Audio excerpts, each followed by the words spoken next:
Now, if you're into gaming whatsoever, I'm sure you've probably heard this at some point, and if you haven't, I would be seriously surprised, but you must have heard the phrase Overwatch 2 is dying. Marvel Rivals is killing Overwatch 2.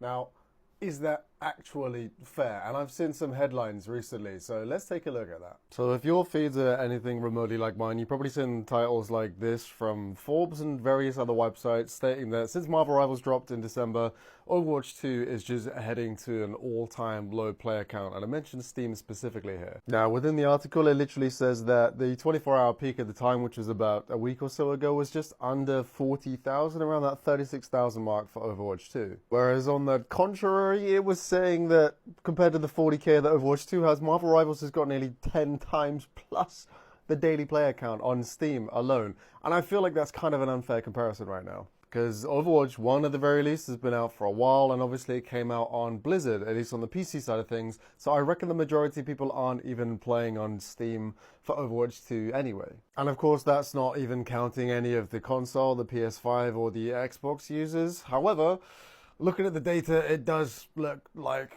Marvel Rivals is kind of smoking them on both of those platforms as well. And of course, yes, Marvel Rivals is the brand new thing. It's only been out a month. Time will tell whether or not this success is going to continue, but honestly, I kind of have a feeling that it will. And what do you think? I actually feel like the way that they're doing Ranked versus Overwatch 2 is actually kind of better. Having a ban pick system at the higher skill levels just means that whoever is particularly OP that season or maybe slightly unbalanced is just going to get banned anyway. So every comp game is going to be ever so slightly different, which is kind of nice, right? Plus, with the drop of Season 1 and the Fantastic Four coming through, I mean, there was already, 33 heroes on launch, and there's just going to be more and more coming with an infinite roster of Marvel characters.